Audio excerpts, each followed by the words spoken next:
Alright, what's up y'all, LakerFan here. As you can see by the title of today's video, here to showcase the best 3v3 lineup in NBA 2K25. And I genuinely believe this. If you want to make an alteration of swapping my build for a popper, go for it. But what I truly believe is the most unstoppable lineup in 2K25 for 3v3 is to run two-way point guards. So what you're going to see in today's video is Apollo on his new crazy build where it's Vet 2 that has like crazy perimity, 3-point steal. We'll also show a much more affordable way to make the build if you have only like one set of cap breakers, whereas he has two sets of cap breakers, as you can see, for being Vet 2. But then, aside from him being the lockdown that can still handle the ball, we have Bonnie, who's also a point guard at 6'2" and can handle the ball, but has 92 perimity, 94 steal, 85 strength, all types of stuff like that. So they're both two-way point guard builds that can defend at an elite level, play great on the steals, and both create in the pick and roll. Whereas when you also pair that with my build right here at the 3, which is more like speed-based driving dunk, inside big man that can really just absolutely play some defense and grab some boards to make up for the fact that we have two guards who can't grab rebounds. But what makes this lineup so unstoppable is the 3-point creation ability as well as the ease of getting twos. The fact that the pick and rolls are going to be so easy because we can just force the other team's guard to have to play pick and roll defense is really overpowered. So in this case, for this gameplay, you can see they have a point guard who's 6'4", definitely okay on defense with like 90 speed and 91 steal. The perimeter defense is not like super high though. As you can see, like Bonnie's pie chart on this thing is all the way into the green on like the 4th layer. His is on like the 2nd layer and it's orange. So it's definitely not supposed to be like elite by any means. And as you can see, they have a lot more of a lock at the 2, and then obviously at the big is like a 7'1" that it's not traditionally like meta, if you will, but just wanted to showcase the lineup, and we have a bunch of different gameplays to be showing in this. So let's start with Bonnie's build right here. I'm gonna be shouting him out on YouTube. He's really trying to make it as a YouTuber as well, so I want to give him some love in this video. But as you can see, 6'2" right here, 209 on the weight, and 6'3" wingspan. What you're gonna be doing with this build is just a straight +5 on the cap breaks to 3-pointer. Now, I will say there are modifications that you could make to the build now that we all know that you can get at level 40, a 6th cap breaker, and just an extra +1, compared to what we've envisioned with this build. So what will we do with that? I just want to remind you, do not take the 3-point down to 93, assuming you could put +6 on it. You can only put a maximum +5 to each of the ratings. So if you want to take away from something as far as setting up for that next cap breaker, you could probably do something along the lines of like pass act, speed with ball, perimity, stuff like that. But as you can see, the build brings enough to the table. You may wonder also, I'm going off on a tangent already in the video, but you might wonder, why offensive rebound, Laker? Isn't that just troll, you wasting like, ratings on the build? Well, guess what? It's either 1 driving dunk rating and 1 vertical, or you can go ahead and take your offense rebound all the way to the point where you actually get rebound chaser. So it's up to you. I mean, it's so cheap and it could come up clutch sometimes, but it's not obviously intended for being elite on the rebound crashing. It's just, little type of small little hints like that in the builder that you have to pick up on, and just, it's good value if you ask me. Now, the build's got crazy free throw, obviously, like we just mentioned, 99 3-pointer, 82 agility to still be able to get the legend shifty shooter as well when you finally reach that threshold, and then still good speed, good block interior defense to be able to compete on the defensive end and stuff like that, as well as still 92 perim, 94 steal. So again, the intention is 99 3-pointer while still having the ability to have the Devin Booker quick drop style dunks and stuff like that, or quick drops just in general if you're starter 4. And again, like great 3-pointer, pass act. The ball handle, we just put out a video yesterday if you want to check that out, and that's what these builds are a little bit more intended for, is the video that we just put out yesterday of showing the best SIGs for 81 to 86 ball handle and stuff like that, these types of builds. So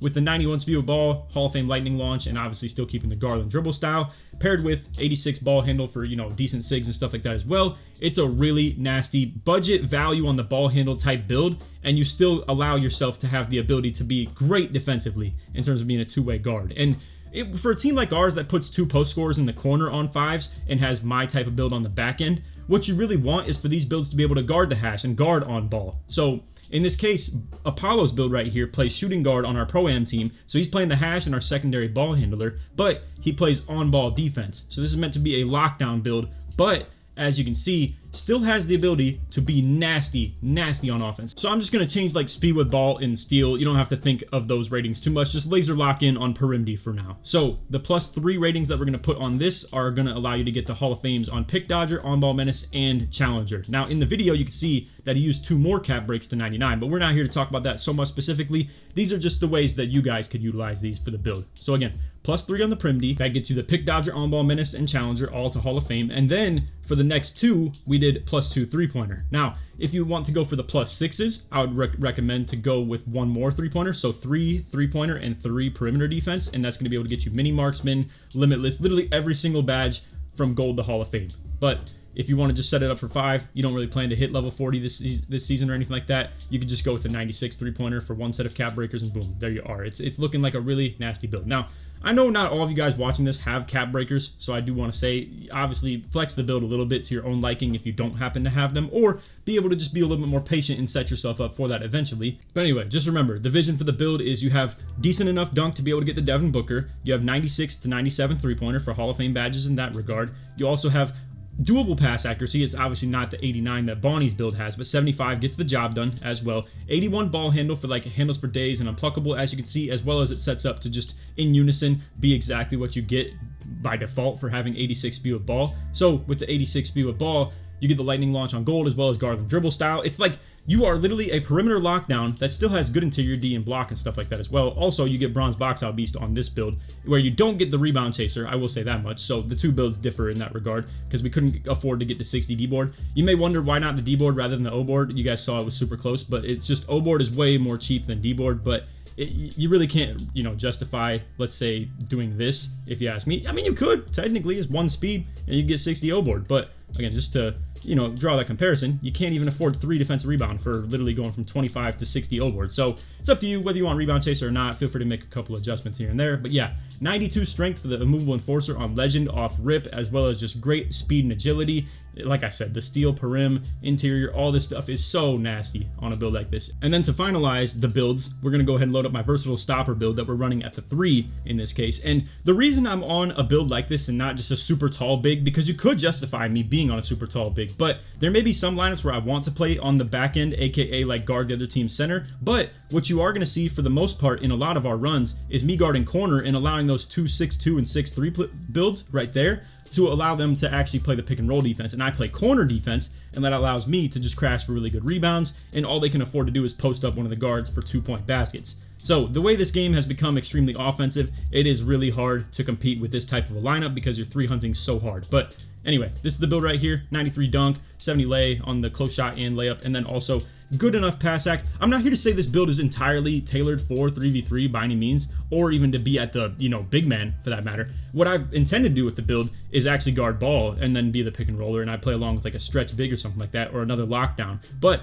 what we're really doing has been working so good that I can't even argue it, to be honest with you. So 85 O board, 92 D board. The reason I'm on this build as opposed to one of my 6'9 or 6'10 builds is because the D board is so important to have in this type of a lineup where we don't really have another big man to crash rebounds. So I have to secure D boards or else we aren't going to be able to compete, like on a possession to possession basis. But great speed, great agility. I run slice takeover, or in these runs I was running horse, so I'm able to get the glass take and stuff like that because obviously I don't need maxed out speed and agility and stuff like that. But what I want to show before we finalize and actually get to the gameplay is the fact that we have been killing it in 3v3 competitive. So on the leaderboards, you guys can see there's a lot of, like, let's say dashboarding nonsense going on. Like if you look at the ones, there's a dude with 51 or 46 win percent and stuff like that in the top 4. It's because of the dashboarding glitch that I talked about in last season, and it's unfortunate they didn't patch it, But what I will say is my goal for this season, and I don't know how behind this you guys are going to get or anything like that if you're interested in this type of content,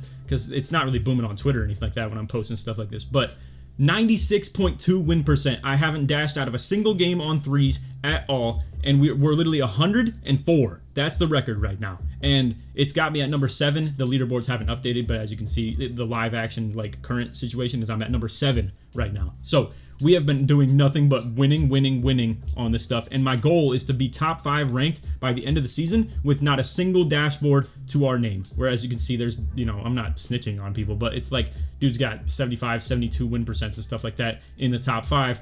Obviously, it's a tough thing to compete with. But anyway, let's finally get to the gameplay. I just wanted to show you guys the builds. If you happen to not be interested in it, I hope that you skipped it and got to the gameplay, but let's get to that now. Alright, so like we mentioned, the lineup can definitely vary in terms of how we like to play it defensively. I could either, let's say the 7-1 that we're playing against right here, I might just deem that it's more worth me being on him rather than for Bonnie and Apollo to guard the pick and roll together. But in most cases, if they have a lockdown who's not really capable of doing anything offensively, I'll just guard the lockdown and let these two guard the sides on pick and roll defense and really just kind of play elite, sides capable D. So anyway, we'll let the gameplay just kind of speak for itself. But as you can see, a lot of this also is still built on the fast break. Now, as I've mentioned to these guys in the gameplay and stuff like that, all I really want to see out of them is just good, you know, kind of, I would say, cooperation as far as like things being good for the gameplays and stuff. So like when we're doing really good pick and roll setups and like the long runs and stuff like that, or running our plays and stuff like that as well, I think it's really good as far as the letting you guys see it. So if Bonnie or Apollo are missing opens and stuff like that, I'm not really bugging about that too much. What I want to see is just good execution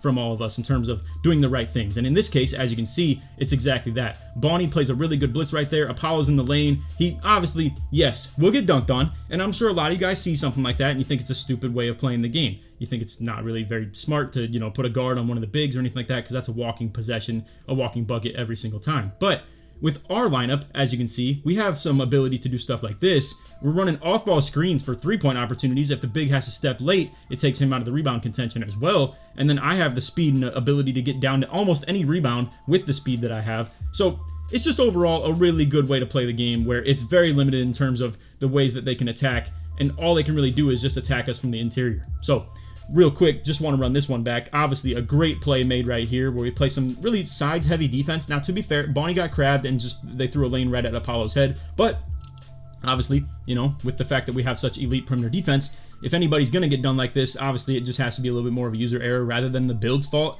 if in my opinion. I mean, a lot of people come out here with sides defense on double 6-7s and have great speed and agility and stuff like that and ability to switch down to the bigs, but where they lack is obviously like elite speed and elite perimeter defense like Apollo has. You know, 6-7s can't afford to run 97 per MD with, like, you know, this type of speed and all that. I mean, technically they can, but they can't also at the same time be a guard, you know, option where we have crazy ability to run pick and rolls and off-ball screens and like 96 three-pointers. So it's overall just a nasty lineup. So anyway, going to Apollo right here, you can see what a lane by the big. I mean, bro, that's 70. That's like a 7-1, probably 60 steal at best. And bro just played an insane passing lane. Either way, we're out in the lanes right there as well. Bonnie with the ball, passing to Apollo, pass back to Bonnie. They love to do stuff like that as well, where it's just hard to play those types of passing lanes, hard to keep up, and off-ball movement is just naturally so much more overpowered than defensive movement can compete with. It's really tough to keep up with. And I mean, I'm telling y'all, like, if you were to run a lineup like this, but maybe if my build could shoot or something like that, if that's just what suits your guys' fancy a little bit more,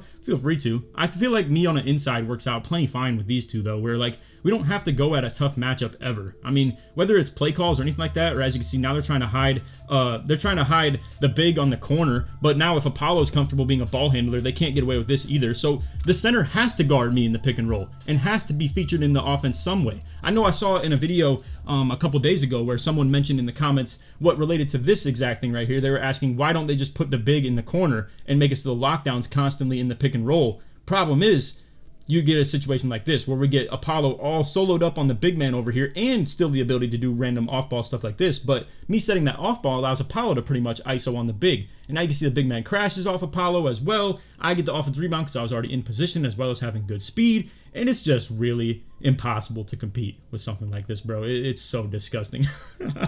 And my teammates think the same thing as well. It's not like we're gassing this up and like it's only me who thinks this type of opinion. This really is just a gross lineup to try and get buckets against, and it's because we can play grimy like that as well. I mean, honestly, if the guards ever get posted up by the big, they have to get a contested 2-point shot where they have to not only find a way to, you know, score on him without doing a drop step that could risk a reach-in or, like, you know, a steal or anything like that, or obviously we can just foul and tie him up as well. I get put in the back end defense as well. It's not like it's the end of the world. You can see I do get beat for stepping too high, but the build's still well equipped, very, very well equipped for playing the back end defense. So anyway, right here, pass back to Bonnie into the off ball to Apollo. I got the center playing the back end. You can see he steps right there. So now we're setting it up with Apollo telling him to re-screen slip, and it's just beautiful ball, man. This is the perfect way to play the game for me, and it's just so entertaining for me as well. Setting off ball screen, center stays all the way up, so that means if they switch this, they're willing to switch it back. So now I'm slipping before this guy can get up, and also before the big could potentially get back to me if he did even try to drop back. But as you can see, we kind of just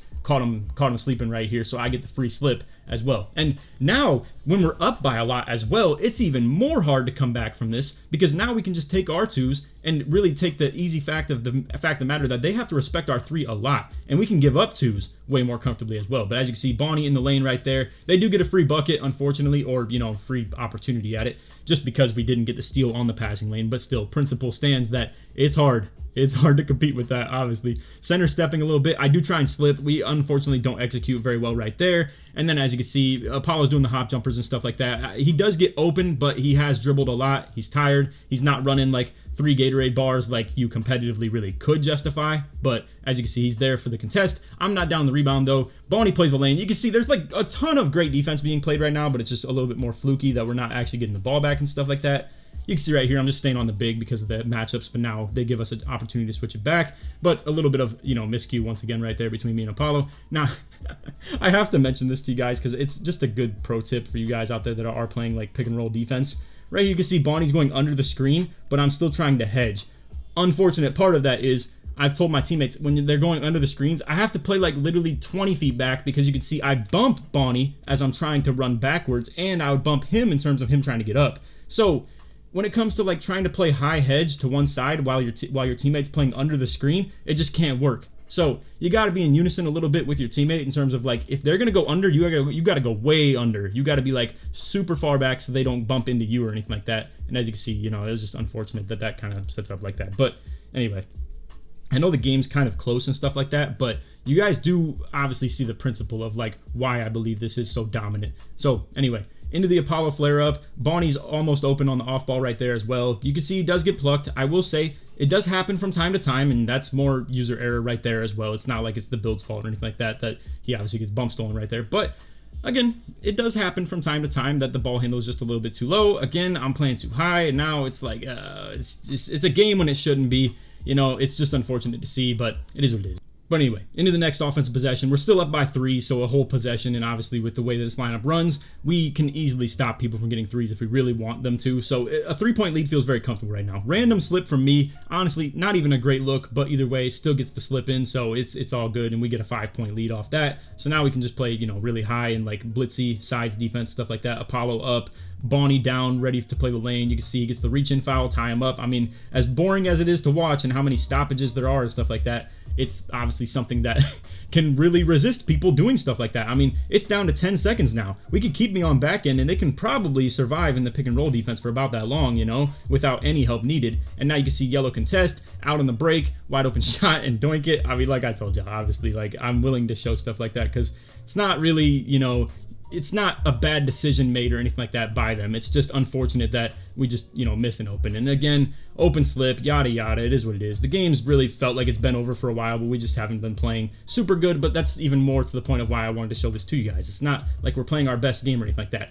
Pick and roll's not working out. What do? Resort to the off ball. I mean, this right here works out very well where my screens aren't hitting the guy. I'm not getting open on slips. They're playing this big man low. So what does big man low mean to me? Well, it's easy to get him open off ball too. So as much as people think, he's got an inside big man, all I gotta do is sit in the paint and then he can't score. Guess what, buddy? It works this way too, where I'm Draymond Green to my Stephen Clay out here. I mean, if you want to sit paint, unfortunately, you gotta defend the perimeter one way or another in this lineup. You either gotta defend one of the guards on ball, or you gotta defend me in the screens where we can put anybody else into the pick and roll action, and they gotta get through screens constantly. So it's really on some real life basketball terminology. It's just people don't like the whole setting multiple screens over and over and over again, spamming them or anything like that. But it's the truth, we live by the 3 in this lineup, and as you can see, we get 6 of them, and 9 opportunities at that, for that matter, and we're just missing opens and stuff sometimes too. A couple bad turnovers as well, but it is what it is. And obviously the rebounds, not even that bad. We ended up, tying them on the board count 4-4. So it is what it is. Anyway, into the next gameplay. What I want to do is show you guys some comp, and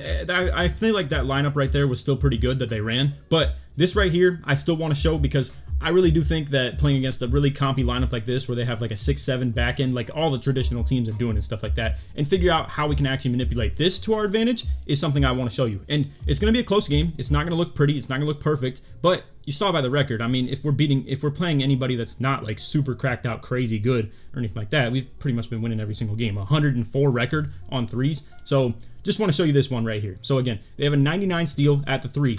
a 99 3-point, 5'11" at the 1. So this is the type of guy we're trying to go at right here. Even though his perimeter defense is in the yellow and stuff like that, which means it's better than the last guy we just played. Obviously 5'11", a little bit easier to go at than a 6'4", you know. And he has 96 steal too. So pretty much, you know, long story short, you look through the whole lineup, they got a 96 steal, 99 perimeter, 96 steal point guard, 99 steal back end. So if there was any lineup that's supposed to counter ours, it's literally the exact same opportunity on the other end, where these guys don't exactly have like a ball handler capable 2-guard, you know, where it's like he has 86 3-pointer and good agility and stuff like that, but he's not Apollo's build where it's like, you know, good ability to handle the ball and like high 3-pointer and stuff like that to be able to come off screens or anything. So again, this is a tough lineup for us to play against. They still have a pretty high steal point guard. You know, he doesn't have great perimeter defense, but it's still a pretty good one. And it's going to be tougher for us to create on pretty much anything these guys do. So it's going to come down to a lot more of our play calling and stuff like that. And, you know, doing things to get other people open. You can see, again, his steal is very high and he's coming out here already giving us problems. And now he's going to come out on the other end and we can't even set up our defense the way we want it. So then if I have to step to the pick and roll D, we just give up random corner threes. It's like, as you can see, we're already off to a horrible start execution-wise. But we're going to be able to obviously have a decent chance to come back in this. Now, you can see it's locked down at the 2 right here, and then we have like the point guard at the 1, who's, you know, we're trying to run him through the off-ball screens and stuff like that. Pretty good opportunity to chase down block right there, but, you know, it's still good movement. I would like to think that's a decent chance at working out. So what I'm going to do, because I don't believe their 2-guard can guard the pick and roll D, is, or more so become a problem for our pick and roll D, I should say. I think he's more of a spot up that really can't do anything other than just like shoot well and move and be fast. I'm going to guard the 2 and let these 2 guard the pick and roll with that 6'7" in the back end and stuff. So you can see they're coming out here playing like super meta, you know, press style and stuff like that as well. We're already just going to have to dodge lock and stuff like that too, because man, that guy at the 2 is going to be super hard to attack. So coming out in some pick and roll, already really bad looks. So what are we going to do if this doesn't work out? We're just going to go ahead and go to the slip, or we could go to that off-ball screen. And, you know, fortunately, he steps up a little too high. We get it to work. That's just naturally how it works playing with these 6'7s and stuff like that at the big. They do try and play pretty high. Bonnie already, like, missing the lane, you know, putting the controller down. It's just great ball. You just love to see it, but it is what it is. Anyway, going into the next possession, though, point guard already trying to hyper out. You can see he was pressing the inbound, but he's not involved, so we get a nice little off-ball screen to the corner there. Bonnie, pretty rough shot, but it's still open because the dude is 5'11" with not a super high perimeter defense or anything like that either. So again, attacking the point guard, giving him a lot of problems. Right here, you can see, you know, we're on the same thing with the press break on the other end, but with our lineup, once again, great ability to play sides and just play really blitzy on that point guard and still stay in the lanes on the big, even though, like I told y'all, it's not going to work out perfectly every time. But you can see right here, this is kind of the principle that I want to show you of like rebounding. And I can tell you all the weaknesses of the lineup and stuff like that. Like, in my opinion, weakness number 1 would be if I'm not really like taking that corner away, they could just chuck the shot on me, like pass the ball to this guy, have him take the shot, and then I can't really contribute to the rebound very well. So naturally, a lot of times I kind of have to stay plastered to the corner and make sure I'm in the lanes because I can't afford for them to throw the ball to me. So what you can see happens, though, is Bonnie is going to he's not securing a box out, but he's making the big man box him out. So you can see that sets up good for me to swoop in off the corner and get a little blitzy, if you will. The way to kind of counteract this being a problem as well is for our guard to not commit to the rebound for so long. Once he's already been boxed right here, I would suggest for Bonnie not to run or anything like that, but to be able to, you know, swing over to my corner and then off the rebound crash, if I don't get it, I'm on the big and Bonnie swings over the corner and just stays here, and I can now be part of the pick and roll defense. But again, obviously I get the rebound, so it's not a big deal in terms of something that's worth overreacting about. I don't have a great look in transition, so we're going to go ahead and just wait this one out, try and get the ball back to Apollo with the point guard on him. I had a good opportunity to slip right there. Did not expect the big was just going to be playing so high early. And then, as you can see, he's wise. He's playing really smart right there, man. These dudes are really locked in, but fortunately, the off-ball here to save us. I mean, it's tough to guard, man. You got to guard both ways, and you got to do it quickly as well. So even though I was screwing up so bad in the pick-and-roll offense, didn't take the slips, and then tried to take the slip the second time when the big wasn't giving it, it's like it still works out, though, for us to go to that. And then, as you can see, great three-point deny ability right here.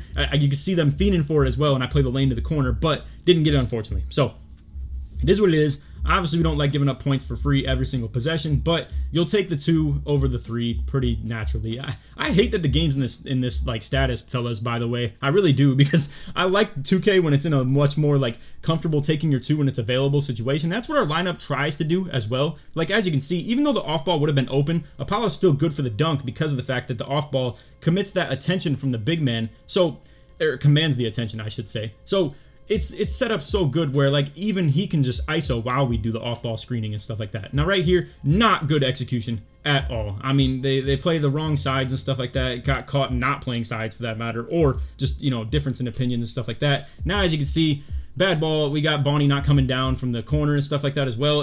I'm here to show some bad as well, but we obviously will have a decent chance at coming back in this. It's just bad lack of, you know, being locked in execution and stuff like that for sure. But anyway, point guard on Bonnie. Crazy fade right there, but I'm able to grab the rebound. He dexes over. Guard almost lanes it, but we fortunately worked that out. But Apollo misses a wide open with a very early. They tell me it's a glitch that just happens to them sometimes with the stick shooting, but what do I know about it? Y'all probably know better than me in the comments and stuff like that too. But anyway, unfortunate, you know, we're down 14-12. It's like looking a little bit bleak. We give up a dunk and stuff like that as well. It's just set up really, really bad so far. But open inbound to Apollo. Bonnie's kind of open, but good on Apollo not throwing the lane right there. And as you can see, just they're giving up the two, which, you know, some people like to do, some people don't. Some people would rather them work for it and obviously not want to give up the three-pointer. But hey, I mean, we have an opportunity to just get free buckets. And now we want to put me in back-end defense in this little example that we have right here, but also me being on two-way tenacity is very helpful in that regard too, of me being able to step while still being able to get back and stuff like that too. You can see they're trying to really create. They're really lacking the ability to get open on this. However, he almost gets a fade right there, and I jump to make the dunk miss right there when he really almost, I mean, he did get it off at the buzzer, you know. Unfortunately, we give up that cut right there, but we're still able to be back in this game, and as you can see, guards on Apollo. We're going in the pick and roll with him. A little bit of a tough time, you know. They're blitzing like crazy on that, so I'm able to get down on the slip. And again, they're playing in a little bit more of a deny the three-pointer opportunity from us, and we're going to have to get back in this game with legitimate defense, you know, playing high-low, not giving up anything for free. Apollo playing a really good bump steal opportunity right there. They're going back for a little bit more of a reset. You can see almost gets a crab. Apollo almost gets another bump steal. Again, this dude, I decide to just play the jump right here. Unfortunate because obviously he's over-dribbled quite a bit. Right here, Apollo gets a great jump on the 6'7" big man, and he gets a stop on with a very tight, by the way, on a 6'3" lockdown. I mean, he is a 6'7" big at the end of the day too, but now you can see, oh boy, did we come out here with an absolute haymaker on them. They expect that I'm going for the slip right here, and they're giving it up for free, right? So watch this. I'm going down. Big man's playing up. He's like really tight on Apollo right there, but he's late to react. So then he reacts to the paint because he thinks I'm slipping. But what's actually happening is I'm faking the slip to Apollo and setting the off-ball screen to Bonnie, wrapping up to the top right here, and I off-ball to the guard, because like I said, that 5'11" was on Bonnie right there into the pick and roll D. So we're able to sneak a nasty three-pointer on them right there as well. So right here, I tell them we're going guards up. Well, like we're in a 3-up situation, so I might as well guard corner, you know, and just play true blue, like crash rebound and stuff like that as well. Right here, though, we do need Bonnie to be able to seal in that box out a little bit better, because if he does just chuck, I can't really afford to just crash on a big man that doesn't have to box or doesn't have to, you know, maybe Bonnie has a chance at boxing out as well. Now we got all types of lineup issues and stuff like that as well, because I'm stuck on the big, but now right here, I can just swing over to the corner. Bonnie's on the left, Apollo on the right there. They just have to take their dunks, so they take it. It is what it is. So we have an opportunity with game point. You can see they got Apollo inbounding the ball right here, which isn't exactly ideal, but I'm able to kind of jam it. Bonnie's on the like come down right there as well. So game point right here. We're going to try and just get an opportunity to slip. Not there. So what are we going to do? We're going to Bonnie right here. I'm holding it to the corner. He goes for a corner fade.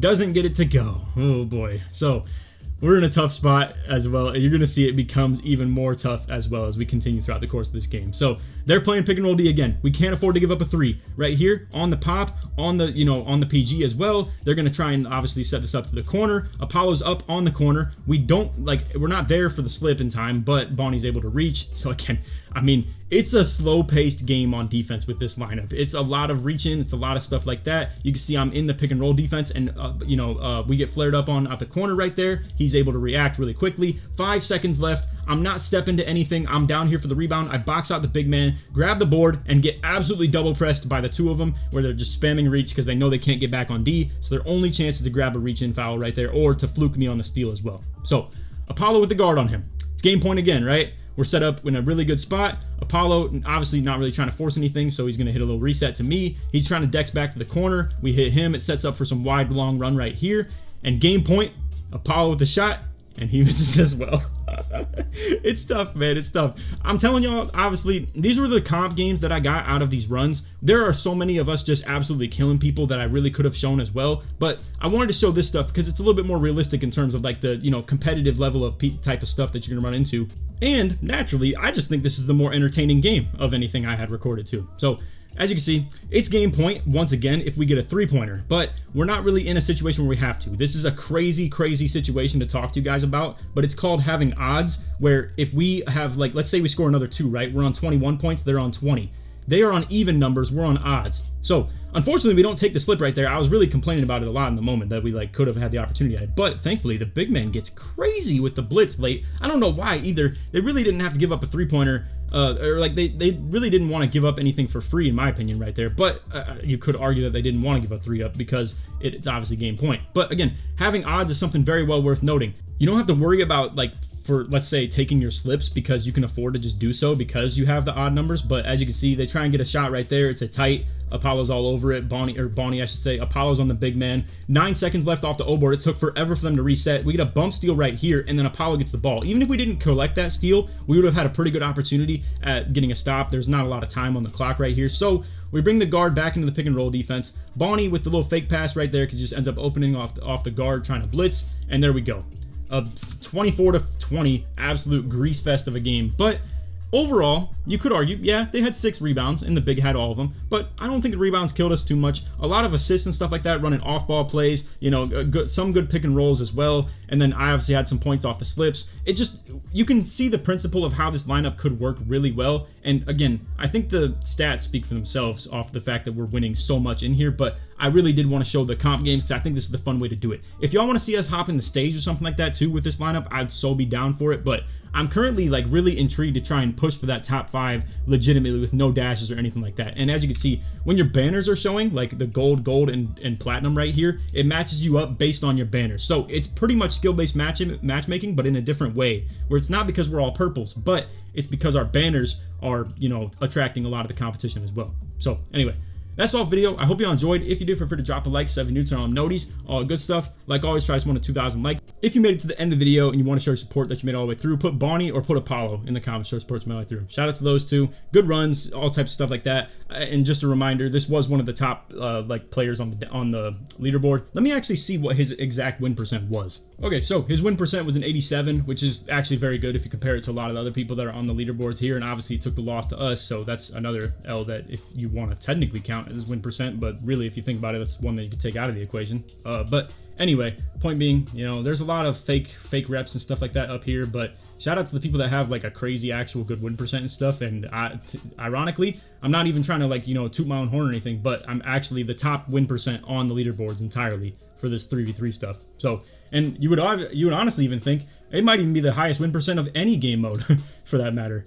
Just take a look at it. I mean, 96.2, bro, that is crazy record right there. I mean, even like the ones cheesers run into more L's and stuff like that. So we've been really killing it, and the fact that we're doing it with a pure inside big man, I think is pretty impressive if you ask me. But anyway, it speaks to the lineup, and obviously that's what the point of this video was too. So hey, appreciate you for watching, and if you made it to the video, you know, like I said, feel free to show some love. I guess 96.3 in the 5s as well, so technically I'm not the top, but anyway, that's all video. I hope you all enjoyed. And that, take these, man. Peace.